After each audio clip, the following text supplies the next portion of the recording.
पर सामने आ गई है जब नरेंद्र मोदी तीसरी बार बतौर प्रधानमंत्री शपथ ग्रहण लेंगे, यानी कि प्रधानमंत्री पद को संभालेंगे। एनडीए सरकार के शपथ ग्रहण समारोह को लेकर राष्ट्रपति भवन में तैयारियां भी शुरू कर दी गई हैं। तीसरी बार पीएम पद की शपथ लेंगे नरेंद्र मोदी। पहली बार साल 2014, दूसरी बार साल 2019 और तीसरी बार यानी कि लोकसभा चुनाव के नतीजे जैसे ही 4 जून को सामने आए तो 18वीं लोकसभा के प्रधानमंत्री के तौर पर अब नरेंद्र मोदी शपथ लेंगे और ये तारीख यहां पर सामने आई है 9 जून की। तो 9 जून को मोदी सरकार का शपथ ग्रहण समारोह और बताया जा रहा है कि शाम 7:15 पर यह तस्वीर यहां पर सामने नजर आएगी।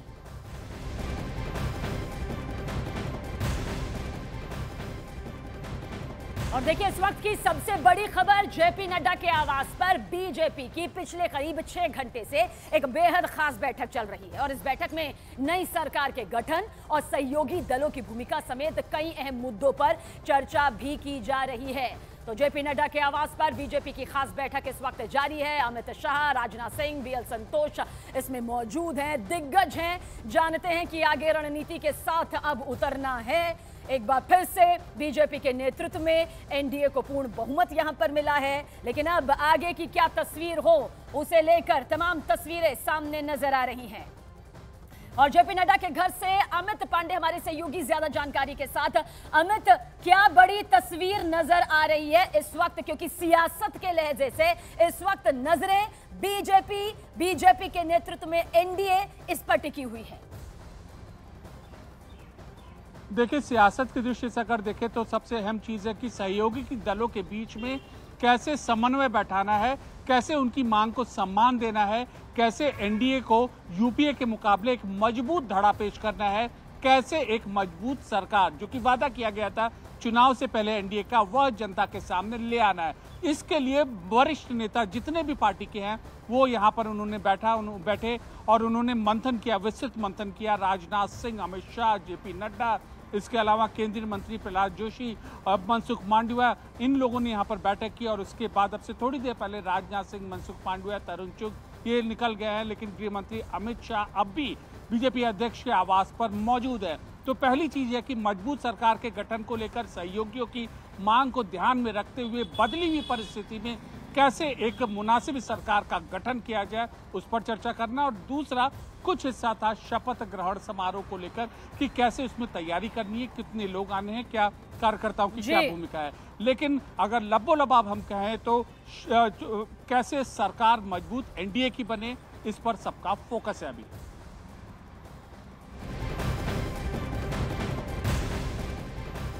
और देखिए, चुनाव के नतीजे आने के बाद जेडीयू ने बिहार को विशेष राज्य का दर्जा दिलाए जाने की मांग तेज कर दी है, लेकिन अग्निवीर योजना की समीक्षा की बात कहकर जेडीयू ने सियासी गलियारों में अब एक और मुद्दा छेड़ दिया है। और इसी सिलसिले में जेडीयू प्रवक्ता नीरज कुमार से बात की हमारी टीम ने।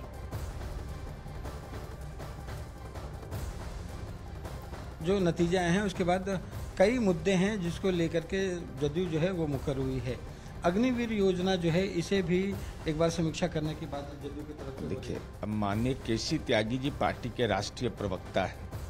अब उनके आधिकारिक मंतव्य के बाद मेरे मंतव्य देने का कोई आवश्यकता नहीं है, लेकिन फिर भी जब गठबंधन है, अलग अलग दल हैं, तो अलग अलग विषय हो सकते हैं, लेकिन यह भी साफ साफ है कि इसको संवाद के माध्यम से हर समस्या का निराकरण हम करेंगे।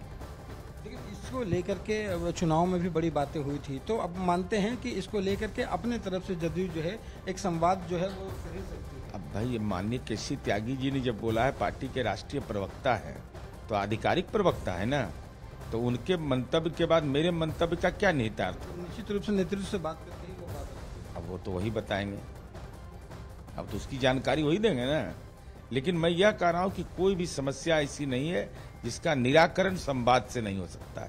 ये राष्ट्रपिता महात्मा गांधी का देश है, यहाँ संवाद ही एक माध्यम होता है।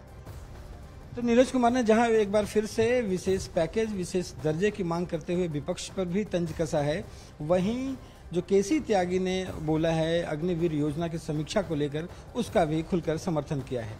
कैमरा पर्सन अमित कुमार के साथ रवि एस नारायण, न्यूज़ 18 पटना।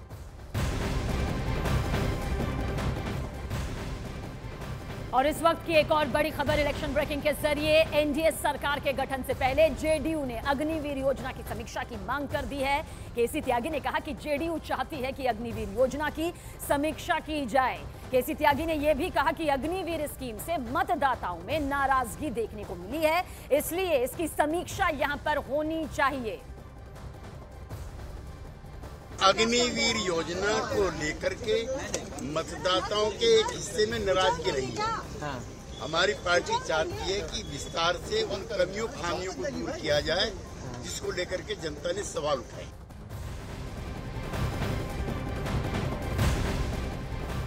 और देखिए, अग्निवीर स्कीम को लेकर जीतन राम मांझी का बहुत बड़ा बयान सामने आया। जीतन राम मांझी ने कहा कि मीडिया के जरिए अग्निवीर का मुद्दा उठाया जाना सही नहीं। मांझी ने यह भी कहा कि अगर अग्निवीर पर कुछ भी कहना है तो 7 तारीख को एनडीए की बैठक में कहना चाहिए था या कल इस मुद्दे पर चर्चा होनी चाहिए थी।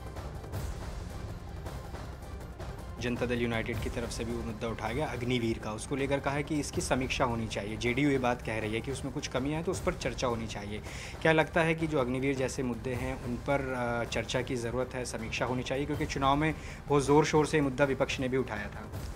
देखिए, ये सब मुद्दा अगर कोई उठाए हैं तो व्यक्तिगत कुछ उठाए होंगे। रही बात एक कॉमन मुद्दा है, ये चीज़ जब एनडीए के बैठक में हम लोग सभी लोग बैठेंगे इस पर विचार किया जाएगा।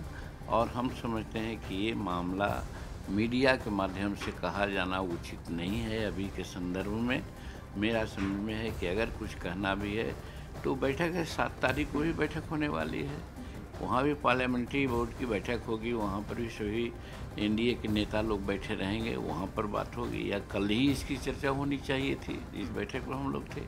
तो मैं समझता हूँ कि ये जो चर्चाएं हुई है ये उचित नहीं है मेरी समझ से।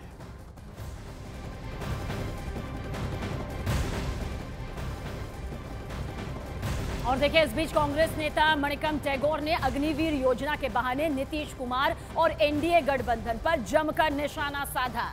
मणिकम टैगोर बोले, जेडीयू को अग्निवीर योजना वापस लेने के लिए दबाव बनाना चाहिए।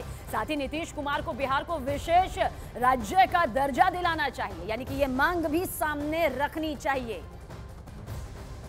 हमारे साथ कांग्रेस पार्टी के नेता मणिकम टैगोर हैं। मणिकम टैगोर जी, अभी सरकार बनी नहीं है, लेकिन अभी से जेडीयू जो उनका अलाई है उसने मांग करनी शुरू कर दी है कि अग्निवीर स्कीम पर रीथिंक होना चाहिए, उसमें बदलाव होना चाहिए। अच्छी बात है, सही बात भी है। इंडिया अलायंस का ये प्रोग्राम पर बहुत इम्पोर्टेंट है। अग्निवीर का हम फाड़ के फेंकेंगे और जेडीयू ये शर्त रखना चाहिए अग्निवीर का विड्रॉ करने के लिए, और बिहार का स्पेशल पैकेज भी भूलना नहीं चाहिए जेडीयू का नेता लोग। तो ये आपने, चूंकि ये राहुल गांधी लगातार कहते रहे हैं कि फाड़ के फेंक देंगे और जेडीयू ये कह रही है कि उस पर रिविट करना चाहिए, तो ये तो दोनों में विचार एक जैसे लग रहे हैं दोनों में। हमारा इश्यू का बारे में विचार एक साथ लग रही होगी, बट वो लोग तो बीजेपी का साथ है। अभी बीजेपी क्या विचार रख रही है इसका बारे में, अग्निवीर का बारे में, ये वेट करके देखना चाहिए। और जेडीयू इसका कायम रखेगी और इसमें कंटिन्यूसली कंसिस्टेंसी रखेगी क्या इस दोनों डिमांड का। उनका 3 डिमांड था नीतीश बाबू का, मेरे याद है, नेशनल वाइज कैस्ट सेंसस का बारे में, और सेकेंड बिहार का स्पेशल पैकेजेस, और अभी अग्निवीर। ये 3 चीज़ का ऊपर जेडीयू कंसिस्टेंसी रखेगी, ये वेट करके देखना चाहिए। क्या आप ऑफर करेंगे उनको नए सिरे से कि वो आपकी तरफ आएँ और अग्निवीर आप लोग उसको ख़त्म कर देंगे? ये बहुत प्रीमेच्योर है, वो लोग एनडीए के साथ है। हम इंडिया अलायंस एक प्रोग्रेसिव अलायंस है और हम सारे लोग साथ मिले हैं और हमारे लिए कॉमन गोल्स है। खड़गे साहब ने कल कहा कि लाइक माइंडेड जो पार्टी हैं उनको वो इनविटेशन देते हैं, वो आएँ।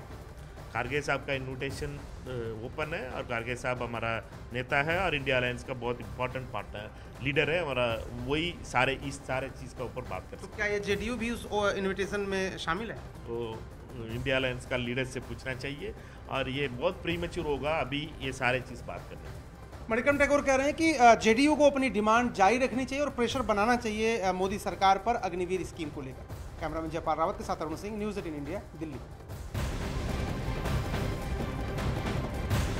और वहीं कपिल सिब्बल ने भी अग्निवीर योजना के बहाने एनडीए सरकार पर निशाना साधा और इसी के साथ दावा किया कि अग्निवीर योजना का असर चुनाव पर पड़ा है। साथ ही उन्होंने यहां तक कहा कि अग्निवीर से बहुत से लोग असंतुष्ट हैं। इस स्कीम के बारे में बहुत लोग असंतुष्ट हैं और लोग समझते हैं कि इसका, और मैं समझता हूं कि इलेक्शन का प्रभाव भी पड़ा है अग्निवीर, खास तौर में उत्तर प्रदेश और बाकी जगह में।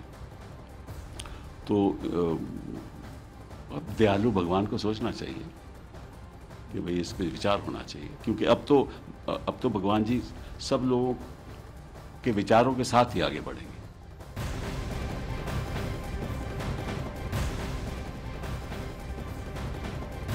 और इलेक्शन ब्रेकिंग के जरिए बड़ी खबर आप तक पहुंचा दे। लोकसभा चुनाव के बाद महाराष्ट्र विधानसभा में बड़ी सियासी हलचल देखने को मिल रही है। नतीजे सामने आने के बाद से यह हलचल और ज्यादा बढ़ गई है। एनसीपी के शरद गुट का दरअसल दावा है कि अजित पवार गुट के 18 से 19 विधायक शरद पवार गुट के संपर्क में हैं। ये महाराष्ट्र की सियासत के लहजे से बहुत बड़ी खबर है। शरद पवार गुट के मुताबिक अजित पवार गुट के 18 से ज्यादा विधायक वापस आना चाहते हैं, वापसी करना चाहते हैं। फिलहाल अजित पवार गुट के साथ 40 से ज्यादा इस वक्त विधायक मौजूद हैं। ऐसे में एक और बड़ी संख्या को लेकर बहुत बड़ी खबर महाराष्ट्र में अजित पवार गुट को लेकर, जहां पर शरद गुट का ये बड़ा दावा सामने आया। 18 ते 19 आमदार हे पार्टी प्रमुखांच्या संपर्कात आहे, जे काही आम्हाला कळलं आहे, आणि 12 त्यांचे आमदार म्हणजे अजितदादा गटाचे हे भाजपच्या संपर्कात आहे। बहुत लोगों का मूड बदल गया है और अलग अलग वक्त वो मेरे संपर्क में है और हमारे कोई निर्णय नहीं हुआ है, इसलिए हम पार्टी के अंदर बात करेंगे। थोड़ा सा 9 तारीख को हमारी भारत के राष्ट्रवादी कांग्रेस शरद चंद्र पवार पार्टी की एक्सटेंडेड वर्किंग कमेटी की मीटिंग 9 तारीख को होने वाली है। उसमें ये सारे विचार उसके सामने रखने पड़ेंगे। और हमारे सहयोगी विवेक गुप्ता ज्यादा जानकारी के साथ। विवेक, बहुत बड़ी खबर न सिर्फ महाराष्ट्र की सियासत के लहजे से बल्कि देश की सियासत में बड़ा असर डालती हुई। 18 विधायक, बहुत बड़ी संख्या है ये, क्या अंदर खेमे से खबर? बिल्कुल सही कहा सबीना आपने। देखिए, अब महाराष्ट्र की राजनीति में एक बड़ा फेरबदल होने के आसार दिख रहे हैं। जिस तरीके से शरद पवार गुट के जो नेता हैं वो ऑन रिकॉर्ड आकर कह रहे हैं कि अजित गुट के तकरीबन 18 से 19 विधायक उनके संपर्क में हैं और 12 से ज्यादा विधायक बीजेपी के संपर्क में हैं। तो आप समझ सकते हैं कि कितना बड़ा यहाँ पर फेरबदल होने की अंदाजे लगाए जा रहे हैं। जयंत पाटिल जो महाराष्ट्र स्टेट के प्रेसिडेंट हैं एनसीपी के, वो बड़ा दावा कर रहे हैं कि 9 जून को एक बड़ा झटका अजित पवार फैक्शन को लगने वाला है। लेकिन भाई दूसरी तरफ जी, इस बात जब हमने सवाल अजित पवार गुट के सांसद और नेताओं से की तो उनका साफ तौर पर कहना है कि इस बारे में कोई भी सच्चाई नहीं है, कोई भी एमएलए कहीं भी नहीं जा रहा है, सारे एमएलए इंटैक्ट हैं। लेकिन जिस तरीके से महाराष्ट्र की जो रिजल्ट आए हैं, 48 सीटों में से महा विकास अघाड़ी 30 से ज्यादा सीटों पर जीती है, उनका कॉन्फिडेंस लेवल बहुत ज्यादा हाई है और वो दावा कर रहे हैं, कैमरे पे दावा कर रहे हैं कि बड़ा फेरबदल 9 तारीख को अजित पवार फैक्शन को बड़ा झटका लगने वाला है। 18 से 19 विधायक जो हैं वो वापस शरद पवार गुट में आ सकते हैं। सबीना, बहुत बड़ा झटका यहाँ पर लग सकता है और अगर ऐसा हुआ तो बड़ी सियासी तस्वीर उलटफेर के तौर पर नजर आ सकती है। फिलहाल 18 विधायकों का संपर्क अजित गुट को लेकर। सोचिए कि शरद गुट के संपर्क में अजित गुट के 18 एमएलए।